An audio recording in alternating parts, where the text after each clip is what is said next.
ಉದ್ಘಾಟನೆ ಕಾರ್ಯಕ್ರಮಕ್ಕೆ ಸುಮಾರು ನಮ್ಮ ಕಾರ್ಯಕರ್ತರು ಕೂಡಿದ್ದಾರೆ. ಸಣ್ಣ ಸಭೆ ಕೂಡ ಮಾಡ್ತೀವಿ ಅಷ್ಟೇ ಈ ಸಭೆ ಉದ್ದೇಶ. ಈಗಾಗಲೇ ನಮ್ಮ ಕಾರ್ಯಕರ್ತರು ಎಲ್ಲ ಕಡೆ ಪ್ರಚಾರ ಮಾಡ್ತಿದ್ದಾರೆ. ನಾನು ಕೂಡ ಉಸ್ತುವಾರಿ ಮಾಡ್ಲಿಕ್ಕೆ ನೋಡ್ಲಿಕ್ಕೆ ಬಂದಿದ್ದೆ ಅಷ್ಟೇ. ನಮ್ಗೇನು ಸ್ಪೆಸಿಫಿಕ್ ಆಗಿದ್ರೆ ಕೇಳಿ. ಸಿದ್ದರಾಮಯ್ಯ ಅವರು 28ಕ್ಕೆ ಹೋಗಾರ, 2 ತಾರೀಕು ಚಿಕ್ಕೋಡಿ, 2ಗೆ ಚಿಕ್ಕೋಡಿ. ನೋಡಿದ್ಮೇಲೆ ಗೊತ್ತಾಗ. ಈಗ ಕೇಳೋದು ನೀವು ನೋಡಿದ್ರೆ ನಿಮ್ಗೆ ಗೊತ್ತಾಗಲ್ಲ ಅವಾಗ ಎಷ್ಟು ಕೊಡ್ತಾರೆ ಅನ್ನೋದು. ಅದ್ರ ನಾವು ಹೆಚ್ಚಿನ ಸಂಖ್ಯೆಯಲ್ಲಿ ಕೂರಿಸ್ಲಿಕ್ಕೆ ಪ್ರಯತ್ನ ಮಾಡ್ತೀವಿ. ಜನ ಎಷ್ಟು ಬರ್ತಾರ ಅನ್ನೋದು ಅದೇ ದಿವಸ ಗೊತ್ತಾಗೋದ. ಹೆಚ್ಚಿನ ಸಂಖ್ಯೆಯಲ್ಲಿ ಪ್ರಯತ್ನ ಮಾಡ್ತೀವಿ. ಸಿದ್ದರಾಮಯ್ಯ ಅವ್ರು ಒಬ್ರೆ.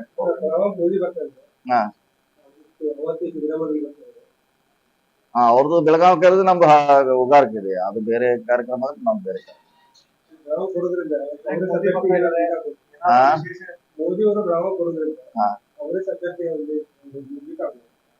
ನಮ್ ಸಿದ್ದರಾಮಯ್ಯ ಬಂದ್ರೆ ಅವ್ರು ವೀಕ್ ಆಗ್ತಾರ. ಹಂಗ ನೋಡಿದ್ರೆ ನಾವು ವೀಕ್ ಆಗ್ತೀವಿ, ಅವ್ರು ವೀಕ್ ಆಗ್ತಾರ. ಕೊನೆಗೆ ಜನರ ಆಶೀರ್ವಾದ ಮಾಡ್ಬೇಕು. ವೋಟ್ ಹಾಕೋರು ಜನ ಯಾರ ಪರವಾಗಿ ಹಚ್ಚಿದಾರ ಅವ್ರಿಗೆ ಗೆಲ್ತಾರ.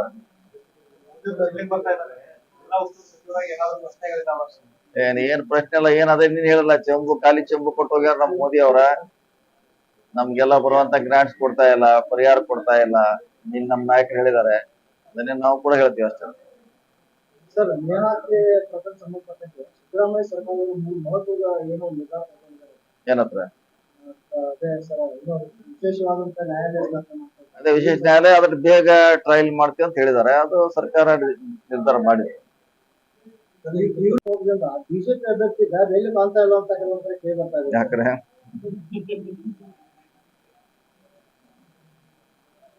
ಚುನಾವಣೆ ಮಾಡ್ತಾ ಇದೀವಿ, ಅವರು ಮಾಡ್ತಿದ್ದಾರೆ. ನೀವು ಜನ ಜೋಡಿ ಎಷ್ಟು ಸಂಪರ್ಕ ಇರ್ತೀರಿ ಅದ್ರ ಬಗ್ಗೆ ಚುನಾವಣೆ ಇದು. ಯಾಕಂದ್ರೆ ಒಂದೊಂದ್ ಸಾರಿ ಯಾರ್ದೋ ಗಾಳಿ ಒಂದ್ಸಲ ಅನುಕೂಲ ಐತೆ, ಅನುಕೂಲ ಆಗೋಲ್ಲ. ನಿಮ್ಮ ಶಕ್ತಿ ಎಷ್ಟು ಗಟ್ಟಿ ಇರ್ತೈತೆ ಅಷ್ಟು ಕಾರ್ಯಕರ್ತರು ಓಡಾಡ್ತಾರ, ಜನ ಬರ್ತಾರ. ಮತ್ ನೀವು 5 ವರ್ಷಕ್ಕೊಂದ್ಸಾರಿ ಬಂದ್ರೆ ಜನ ಅವಾಗ ನಿಮ್ಮನ್ನ ತಿರಸ್ಕಾರ ಮಾಡ್ತಾರ. ಸ್ವಂತ ಪಾರ್ಟಿ ಅವ್ರು ಕೂಡ ಮುಂದೆ ಬರ್ಲಿಕ್ಕೆ ಹಿಂದೇಟ್ ಹಾಕ್ತಾರ. ಜನರ ಕಡೆ ಎಷ್ಟು ನೀವು ಹತ್ತಿರ ಇರ್ತೀರಿ ಅಷ್ಟು ಜನ ನಿಮ್ಮನ್ನ ಒಪ್ಕೋತಾರ. ಮನ್ನಾ ಮಾಡೋದು ಘೋಷಣೆ ಮಾಡಿದ್ದಾರೆ. ಸೊ ಒಳ್ಳೆಯ ಕಾರ್ಯಕ್ರಮ ಆಗಿದೆ. ಸೊ ಅದ್ರ ಲಾಭ ಭಾರತೀಯರು ಪಡಿಬೇಕಂತ ನಮ್ಮ ವಿನಂತಿ. ಕರ್ನಾಟಕದಲ್ಲಿ ಗ್ಯಾರಂಟಿ ಕಾರ್ಡ್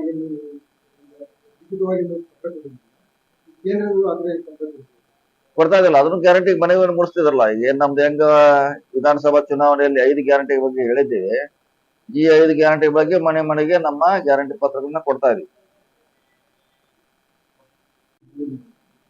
ಬಿಡುಗಡೆ ಮಾಡಿದಲ್ಲ, ನಿನ್ನೆ ಈಗಾಗಲೇ ಬಿಡುಗಡೆ ಮಾಡಿದ್ದಾರೆ.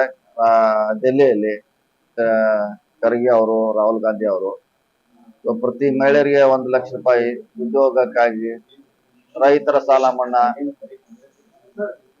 ಪ್ಲೀಸ್ ಒಂದ್ ಸ್ವಲ್ಪ ಹೊರಗಡೆ ಅದು ಮಾಡ್ದೆ. ಇದೇನು ಹೊಸದಲ್ಲ. ಅವರು ಚುನಾವಣೆ ಬಂದಾಗ ಹಿಂದೂ ಮಂಗಳೂರಿನಲ್ಲಿ ಮಾಡಿದ್ರು, ಕಾರವಾರದಲ್ಲಿ ಮಾಡಿದ್ರು, ಹೊಸದೇನಲ್ಲ. ಇದು ಏನ್ ಸಿಕ್ಕರು ಈಗ ಯಾವ್ದು ಎಲ್ಲಿ ಬೇಕಾದ್ರೆ ಆಕ್ಸಿಡೆಂಟ್ ಆದ್ರೂ ಕೂಡ ಅದನ್ನ ಅವ್ರ ಹೈಲೈಟ್ ಮಾಡೋರು.